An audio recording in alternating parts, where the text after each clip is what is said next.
it wasn't at least a little bit fun, I wouldn't be doing it, because it's certainly not for the money, and it's not for the prestige. It's not for any of the things that we don't ever get. But I'm going back to you ask that question about whether we thought we'd ever gone too far. It's funny you should say that, because it's become so easy to offend people nowadays, but it's really hard to be offensive. You know, no matter what we do, it's not offensive, but it's very easy to offend people. It makes it difficult on a band like us. Hey, what's up, Vox and Hops heads? I'm Matt, the vocalist of Cryptopsy and the host of the Vox and Hops Metal Podcast, brought to you by Sound Talent Media and Evergreen Podcast, where I sit down with fellow metal musicians, talk about their lives, music, and craft beer. Hope you had a killer weekend. I most certainly did. This Vox and Hops episode is presented by Heavy Montreal. Heavy Montreal are Montreal's premier metal promoter, and I'm very stoked to have teamed up with them to bring you Heavy Montreal Presents Vox and Hops Brutal Montreal 2022, which will be happening in my hometown, Montreal, on September 2nd at Corona Theater. This year's event features Deicide performing their classic album Legion in its entirety, alongside Cataclysm, who will be performing their classic album Serenity and Fire in its entirety, as well as with Inhuman Condition. And I am very stoked to announce that we have added the powerhouse Undeath to Brutal Montreal 2022. I can't be more stoked about this. Tickets for Brutal Montreal 2022 are flying. Trust me, if you want to come to this year's event, you should pick up your tickets now via the link in the description of this podcast, because it is going to sell out and you're going to miss out on the chance to hang out with me and enjoy life, metal, and craft beer in my hometown of Montreal. It's going to be a blast. Don't miss it. I'm very stoked to have Heavy Montreal behind the Vox and Hops Metal Podcast. Now, before we jump into today's episode, I'd just like to ask you to follow the Vox and Hops Metal Podcast on the podcast platform of your choice. But more than that, I would love for you to rate and or write a review of the podcast on your favorite podcast platform.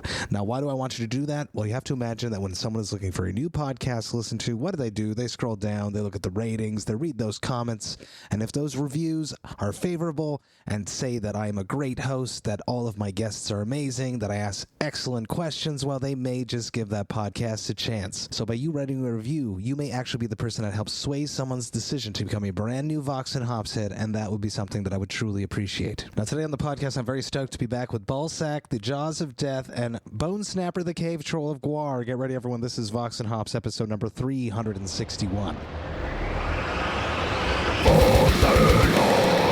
I warn you, what you are about to hear is very disturbing indeed. Hey, what's up, everyone? Today, I'm very stoked to be back with Balsac, Jaws of Death, and Bonesnapper, the Cave Troll of GWAR. Guys, how you doing? What's going on? Super stoked to be back with you guys. Last time we hung out was over a year ago. I had the chance to hang out with Bonesnapper a little bit with John Goblicon, which we'll talk about a little bit later. My kids are screaming in the background, but that's okay. It's Saturday, and we're going to have fun. How are you guys doing? Let's just start with the simple, how are you doing? We're battle weary. we're winding up the first leg of our Black Death Rager tour here tonight. Amazing. How does that feel? How does that feel to be wrapping up something, starting something, being back into the swing of things? It feels good. We're gearing up to go to Europe, and then we'll be touring this fall with the full tour in support of the new Dark Ages, our new album. We're just playing a few teasers on this little in-between tour, but the next tour we will fully embrace the duo-verse and really get into that story. Hell yes, I love that so very much. It's all killing. It's the same. I love it. I love it. Vox and Hops, as you guys very well know, because we've done this before. It's all about hanging out with my metal friends, talking about their lives, music, and craft beer. What beer do you guys have on your side that we're going to be sharing virtually today? I just lost it under the pool table. Just give me a second to fish it out. As he bends over with a pool cue. I'm shaking up now. Yeah, it's our new blood orange blood geyser. So sick. Massive cheers to Devils Backbone for creating this brew for you. Tell me the story behind this. What humans did you have to sacrifice and torture to make this beer a reality, guys? Well, everybody at InBev, they bought Devil's Backbone, and so we like our beer hot and well shaken. and bloody. Pretty much Oh. the entire management of Devils Backbone and InBev are now dead. That's good. That's good. Yeah, you got to drink it out of fancy glasses. Tulips. Always. If not, it's not as good. It won't taste as warm and it won't taste as shaken if you're not drinking it from fancy glassware, guys. Come on, I love it. I love that very much. Cryptopsy actually had a blood orange New England IPA, actually called Cold Haze Warm Blood from Kanawaki Brewing. Actually, I'm gonna be drinking a lighter beer because it's early on Saturday for me, and last night was a fun night. This is from Echo Session Ale. It's their new beer that they just dropped. It's a Kölsch, and it's a light beer. It's 3.5%, I believe. And it's going to be cool. Shout out to JF Legency for hooking me up with this. Talk to me about how you guys coped with 2021. Last time we spoke, I asked you how you coped with 2020. How have you guys been doing since then? What has it been like for GWAR? Obviously, you guys recorded this brand new album, The New Dark Ages. How have you been coping with 2021 and half of 2022 so far? Well, since the last time we talked to you, we took the Scumdogs reunion show that we were working on then. We took that out on the road last year, and somehow managed to only get everyone in the band got COVID except for myself. So, but we made it through without canceling a single show. So that was a very weird tour. We were playing with different lineups of the band every night. We never knew who was going to be taken out. Yeah, COVID even took out Techno, which is unbelievable. We can't kill him, but we had Execution on a few shows. There was a huge battle in LA that hopefully a lot of people I enjoyed being part of. We still can't seem to kill Techno. Maybe he'll come back again, but we're moving on to new stuff. You have to. It's the only way that we can do things. You can't keep reliving things or rehashing things. You know, it's nice to go back and revisit stuff, and it's fun to make new music. Let's talk about the New Dark Ages. Let's jump straight into it. Cryptopsy, right now, I'm going into studio this week to record my vocals. Honestly, I'd rather be on tour than in the studio. It's just how I am. How about you guys? Is it fun creating new music, or is it really just a means to go back out on tour? It was actually pretty torturous. You know, you lock yourself in a studio for a month and don't see anybody other than your bandmates, and it's a hellish process. But somehow we turned out something really good that we're really proud of. Mm-hmm. And They wouldn't let me in this time. Maybe next time. You gotta give. I got a good country single, Bug Love, and I want to record that one. So maybe next album. Well, maybe we'll put out some singles so we don't have to be on the same vinyl with you. Works for me. How tedious is it creating together when you are in the studio? How is there any fun, or is it really just hard work and fights and sacrificing humans? Take what's a day in the studio with GWAR like? I get to play my parts. That's fun, but I don't have to listen to everybody else's shit. That's drudgery. When you do get into your parts, how open are other people? How open are you really to other people's critiques to make a good GWAR song? I'm completely open, but I'm also completely deaf, so I don't have to hear them. That's a good tactic. I might have to steal that this week when I'm in the studio. Last time we spoke, you guys were drinking craft beer. You're still drinking craft beer right now. How have your craft beer palates evolved since our last conversation? Are you still on the same train? Or for myself, as an example, I've stepped a little bit away from hazies and I'm far more into the clear lagers nowadays, like most beer geeks tend to do. How about you guys? I am still a girl drink drunk, and that explains this beautiful pink color of our new beer. It's definitely got a fruity hint to it that makes it palatable to me. Since I'm not a huge hops guy, like usually IPAs scare me away, but this one's actually really pleasant. It is really good, and I also am not much of an IPA hoppy guy. I'm with you. I'm on the lager train. Mm-hmm. Easy, drinkable, crushable. You can have a bunch of them. The IPA hangover tends to be a little bit worse than a Kölsch hangover, I would say. But like he said, this one is very light and very drinkable. fruity. We really wanted something that looked like blood. Not quite there, but it's got like maybe you pricked your finger a little bit. And Maybe some alien blood. I don't know. You need to get more human blood in this beer. Well, Come on, Devil's Backbone. We're talking. So our deal with Devil's Backbone is we're going to make seasonal beers, maybe 3 a year to start. We'll see. And I think we're going to always go back to the Blood Geyser if it's popular enough. But we've got more in the chute. I'm not sure. We don't have a release schedule yet, but there's going to be a lot of different. We want this to be a long-term relationship with Devil's Backbone. So yeah, I think probably the next one that comes out won't be until the winter. So we'll have something darker and heavier for the winter months.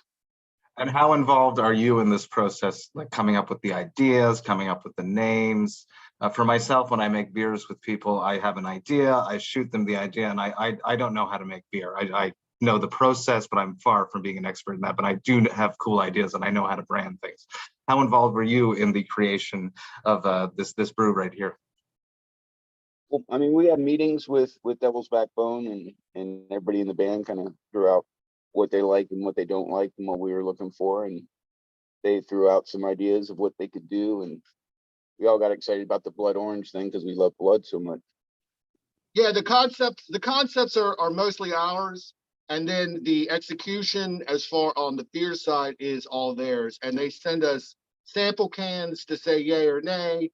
Cool. We keep killing the execs, and they keep replacing them, so that slows things down. But yeah, we're trying to keep the concepts, the flavors, the concepts of the flavors, and the idea of the name. Yeah, the name's definitely ours. The art, the imagery. You're going to see some original core artwork on the cans. And But they make beer, so we don't stop them. Mm-hmm. And Mm-hmm. they make good beer. The red in it, is it really just from the blood orange, or did they put some sort of colorant in it? They said it's just the blood orange, but That's what I think. That's what I think too. Because they could have messed around. I know that some people mess around making red stuff with like a beet extract, and that would make it far more bloody red. Yeah, like beating. we discussed that actually, doing like a beet beer to get it really bloody and red, but we decided that we're looking more at flavor profile for this one. But we'll probably do something really gimmicky like that later on, because we're not opposed to gimmicks in this band. I don't know if you knew that about us. I do know that, and I have a whole topic about it written right here on my paper next to me. Why not jump into that? How do you feel about that? How do you feel? I had a chat with John Goblikon from Necrogoblikon, and he says the Necrogoblikon is still looking for their gimmick. How does GWAR approach being regarded as a gimmick band? Because I don't necessarily see you guys as that, because I know the songs are so goddamn strong. You just, you're space aliens. There's nothing aside from that. So talk to me about how you feel about gimmick bands, new gimmick bands, such as Necrogoblikon, even if they're not a gimmick band in John's eyes. Well, I think we found a new gimmick in the past decade. We're going with being the first openly hermaphroditic frontman. It's with Lothar the cow god. There aren't too many other hermaphrodites that are out there like he is. I can't name one. What do you think about the newer bands that are coming up that are also jumping onto the character train aside from the music? Rock and roll is a gimmick, in my opinion, from the word go. So whatever it takes to it's a show. Put on the show. If it sucks, the show sucks. If it's great, it's great. That's all that matters. At the end of the day, it's art. And if people like it and people respond to it, then we'll kill them too. How do you feel about promoters and people that create tour packages lumping bands like this together? Is that something that you care about? Is that something you think is important, or is it something that is it more of an annoyance? It depends on the quality of the show. I mean, it's like this tour has been great with Necrogoblikon. They have that weird guy that follows them around, but it's not what defines them, and it works the show. I don't think anybody really even noticed that one of the guys is a goblin. I picked it up like after the second week. I was like, Yeah. that guy's looks a little green. Well, see, that's you. Well, I had a beef with him before the tour, and we worked it out. As hype men, we kind of had a little bit of a thing, and I maybe said that I killed his parents, but I backed off on that, and we're good. We're good now, and the whole tour has been fantastic. We've made that. Yeah, this tour is a peace conference, and so between trolls and goblins, we've made that peace conference. That's a historical battle. Goblins and goals, the goblins and trolls historically do not get along very well. So in our last podcast, he came out the gate swinging. He was pretty insulting. I am so happy that it worked out the way it did, that I could mediate a conversation between Bonesnapper and John Gobblecon. I knew it's, having gone on tour with bands before and jumping onto a tour package when, you already don't like a member of the tour package, it's not fun. So I definitely wanted the troll and goblin thing to be sorted before you guys even hit the stage. You let him lip off to you? Oh, he just did, but then we calmed it down. We calmed it down. I mean, I did kill his parents, so he can kind of say whatever he wants. That ain't no good, man. Now that I know that, I think we might have some beef. Not anymore. We worked it out. It's a peace conference. Well, man, no, I might have some beef. Oh, okay. Right. I think if it's the last night tonight, you got to bring him up on stage and you got to kill him. Yeah, it's the last show of the tour. I don't think he gets to talk to my troll like that. Yeah, only you guys get to talk to the troll. One night only in Norfolk, Virginia. Feed him into the meat grinder. I think it's a good idea. This is a Heavy Montreal Presents Vox and Hops episode. I would love to hear about how you guys think of Montreal. I know Montreal loves you guys. I've seen you guys come here so many times. Talk to me about your favorite memory of performing here in Montreal. We might have beat some people up for stealing some props. I remember that at Really? No way. In the alley? That alley is notorious, man. And when we haven't played Fuffoons in a while, but it used to be all upstairs and had that metal staircase that you had to. Oh, it was horrible. Falling down that drunkenly one night and then walking around all night with probably a broken ankle. And then getting drunk there the next day on our day off. Yes. It's a great club. Hell yes, Foofs is basically, for anyone listening, is basically the CBGBs of Montreal. It is exactly the same, guys. It did close down during the pandemic, and they cleaned it up a whole bunch downstairs. But no matter how much you scrub, it's not going to get clean, that place. It's still grimy as hell. And the metal stairs, the shitty loadout, it's exactly the same. So when you do come, it will be waiting for you exactly the same way it was. Shout out to all the people at Foofs and the very, very friendly bouncers that like to throw people out. And we did play Heavy Montreal as well, that one year. So if they want to have us back, hell yes, let's do it. What would be your biggest memory of that festival? It's on an island.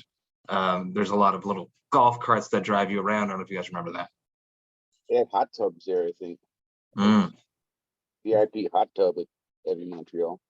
It was an eclectic mix. I remember maybe Zach Wild and Hell Yeah and Steel Panther. Steel Panther. Yeah, it was a good fest. Absolutely one of the best in the world, and I can't wait till it comes back because it's been on hiatus. But Heavy Montreal people, bring it back because all the metalheads want it. You can keep your Oshiaga. Give us Heavy Montreal back. I'm doing a new segment about mental health, and this is a heavy topic, so I want a little bit seriousness, a little bit of seriousness with the guys from GWAR, which is not always an easy topic to approach, but let's see how we can do this. How do you guys deal with when you're not feeling well? What steps do you take to make yourself feel better? Or in the band, when you see one of your guys is not doing well, what steps do you take to make them feel better? I go on a bike ride. That's what I do. Full costume bike ride. I love it. No costume. I go for a long walk in the woods. Bonesnapper goes and contemplates nature. He's from a bog planet, so he gets back to nature. How about you, I Balsac? completely isolate myself, suppress all my feelings and emotions, and sink into a deep pit of depression. Hmm. Which it's what we want to do, right? But Yeah. how do you get out of that pit once you are there? Oh no, that's the stuff I want to do. Things And I'm forced to do are like come and play a show, get drunk, have fun. Those things are what wear on me. how about when one of your friends is not doing well? What do you do in those circumstances? Laugh at them usually. But you, We're probably the worst band at these questions about. I know, no, I know, I knew it when I was. Sorry, I cut you off. Say that again. I cut you off there, Balsac. What'd you say? Sorry. Just that we have a horrible track record of Not dealing with depression. Absolutely. But does Humor. that Our humor, I would say our humor, oh yeah, we use the jokes. the jokes. It's like MASH, only metal. Yeah. Laughter is like the cheapest medicine, isn't that what they say? Probably. They say it's the best, but I don't buy that. I'll accept that it's cheaper than most medicine. Well, it's pretty expensive around here. There's not too many funny people here anymore. We need to hire maybe Andrew Dice Clay or Pee Wee Herman to come on tour with us. Weird Yeah. Al like this. that would be super sick, but that would be something cool for GWAR to do as well, is to tour with a stand-up comedian. If any band could do that, you guys could do that. Is that something you have done? Have you played a show with a stand-up comedian as a part of the act? Kind of. We had from the Church of Bob. Oh, Subgenius guy. Yeah, but he got brutally booed off stage every night. I don't Really? know. Yeah. Yeah. I've always wanted Neil Hamburger. He's my favorite. I thought maybe he could do it. Yeah, but I think our fans would be pretty brutal on a stand-up comic. It's like, you say you're dying out there, you would literally be dying. I'd say the Odorous Urungus was one of the greatest stand-up comedians I've ever met. So Absolutely, absolutely. And then that stand-up comedian, if he's dying every night up there, might need to talk about it because he's not feeling well. And then you guys could use your humor to make him not feel good, and that would make you feel good. I'm seeing a full circle thing here. I think it's going to work. Pagliacci. Something that's really prominent in today's culture, and it's something that I'm not a fan of. I see the need for it, and for GWAR, I see you guys as an art piece, and I understand you guys. I'm talking about cancel culture. Do you ever feel like it's going to catch up with you guys? One of your old gags is going to come up on the internet, and the cancel culture is going to find something. Is that like something that you guys think about? You would really think that they would come after us a long time ago, but Exactly. somehow we've flown above the radar. I don't know. Like maybe we're grandfathered in and people just think that's what we do. I don't get it. Mad Magazine is gone because people don't like, that kind of humor anymore. But we've maybe people get that I always say it's only funny if you don't mean it. Maybe people will understand that we really don't mean it, and so we get a pass. Comedy plus time equals tragedy. But last time we spoke together, we spoke about if you guys ever thought you went too far, and we decided, you guys said no, we've never gone too far. It's art. And art, you stand by your art. We must have. What kind of beer were we drinking that time? You were drinking it was a Pilsner, a killer Pilsner, or Pilsner? I think so. Crush Pills Destroy. Exactly. That's exactly what it was. Yeah. So do you still feel that way about not having gone too far ever? We stand by that. We Not always far enough. Yeah, we always feel like we fail and we should be meaner or terrible. So building a whole new tour, you guys are just showcasing a few tracks from the new Dark Ages. In the fall, you're into a whole new tour. I know that a lot of stuff goes into a GWAR tour.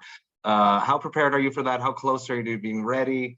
Is it the reason that you're not doing it now because you weren't ready? Tough question. The reason we're not doing it now is because we started this floor before New Dark Ages came out. Okay. We didn't want to play a lot of songs that nobody had ever heard before because, you know, people like the familiar. They Yes, don't of like course. new things. People don't like new things at all. They get mad at the new. Get very, very upset when you change things. So we tried not to change too much at once. But this fall, yes, we will change everything. We're not wearing the costumes. We're all going to be women. And The monsters will be actual people from our past. right, like my mother. The Duoverse is coming. Be prepared, people. It's going to be a monstrous tour. What have you been doing when you couldn't perform? For myself, I'm very lucky that I get to do these. I get the same sort of feeling that when I'm going to climb up on stage, I get like the goosebumps right before I sit down here. This is how I've been filling the void of performing. When you guys couldn't perform, what were you guys doing to fill that void? That the beer, the new comic book, Mm. album, what else? Got a documentary about the slaves of GWAR coming out. Oh yeah. The movie of life. There's a million products that you know, where people are forcing us to put our name on, and it keeps us from having to go back to outer space. So we're busy. Is it something that you actively search for to keep yourselves busy, or is it things just keep falling onto your plate from outside sources, or a mix of the both, I imagine? Mix of the both. What do you think there, Balsac? Is it still fun? Are you still having fun? All this crazy shit that you guys do, going out on tour, preparing for it, writing albums. It's something that is it still fun after all these years? If it wasn't at least a little bit fun, I wouldn't be doing it because it's certainly not for the money, and it's not for the prestige. It's not for any of the things that we don't ever get. But I'm going back to you asked that question about whether we thought we'd ever gone too far. It's funny you should say it because it's become so easy to offend people nowadays, but Exactly. it's really hard to be offensive. Mhm. You know, no matter what we do, it's not offensive, but it's very easy to offend people. It makes it difficult on a band like us. Where do these ideas come from when you are building a new tour, the new basically a show, building up a show as an art piece and trying to find these offensive things that are just on the borderline, right? So how do these ideas come up, and where I imagine it's around a beer. That's how I would imagine it happening. But how much of it is just off the top of your head? Balsac and I are the only two of the only beer drinkers left. So it's we always say it's one stupid idea rolling downhill and other people adding their stupid ideas to that. It's a collective. Oh well, then that thing should do this thing, and well, at least that's how it's been in the past. It's not always that way. Mm-hmm. You're definitely one of the hardest working bands. When I toured with you guys throughout Canada, I was just baffled at how much work you guys all do, and the slaves do. And I just have to commend you on that. People probably don't realize how much work goes into putting on an amazing show like you guys put on. So cheers to you guys for that, because I'm tired for you, and you're on tour right now, and you're having a chat with me before your last show. I appreciate that very, very much. So cheers to you guys for being the hardest, one of the hardest, if not the hardest, working rock and roll extreme band out there. Massive cheers to that. Absolutely. Is it ever a moment where you guys want to scale back because it's too much work? I think it's just a matter of logistics. You know, if we have more money and bigger clubs, we'll do more things. If it's where we're at, we accommodate what we can, and we've got way bigger ideas. We're always scaling them back. We always have such stupid, huge, undoable ideas. It's always a process of reduction. What would this is just me being, I'm a crazy idea. Let me throw an idea down a hill. what about a residency for GWAR in Vegas one day? Is that something that could possibly happen? We've talked about Branson for years. We totally have. I think it'd just be so you could go so big if you don't have to move all the time, right? Yeah. Right. We liked Branson better. We had a day off there. It was so busted. We thought that we would be the best. We wouldn't be really suitable for Vegas. It's too fancy, and we'd be better in Branson. So I love it. Last time we spoke, I wrapped up with the classic VOX and Hops wrap-up question, which was, what are your hangover cures? Have your hangover cures evolved at all? You mentioned now that you're the only 2 drinkers left in the band. there's a few more. It's just less. Yeah. They're more tame. They've controlled themselves a bit better. But it's like half and half. Yeah. So it's not the. They're actually more out of control drinkers than we are. We're the only 2 that can talk about drinking. They just get so violent whenever they do it. We can't really get them on camera. It's an embarrassment, I'll tell you. Which is fun to tour with, right? I'm looking at but talk to me about your hangover cures. Have they evolved at all? I can't remember what I said last time. Neither can I. That's why I'm asking. It was probably drink another beer, because that's what a lot of people say. That's a classic. The old hair of the dog. Actually, dog hair, it does not work at all. I've tried it a lot. Like, I've shaved so many dogs and just chowed down on a big plate of dog hair. And maybe I'm getting the ones that didn't bite me. That's the problem. I got to find the dog, make more dogs bite me. So I go around kicking dogs until they bite me. Then I can get drunk and I'll shave them. Oh, I know what to say. It's something plant-based. Mm-hmm. That's my new. Everything is plant-based. So whatever it is, it's probably better if it's plant-based. I literally just had someone on, and they said that now that she's eating plant-based, she feels better. She's getting less hangovers. It's almost as if you're a part of that call too, there, Bonesnapper.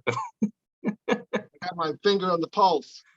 Turtles, are you vegetarian? I'm an omnivore. Turtles are omnivores? I'm not a turtle. You look like a turtle.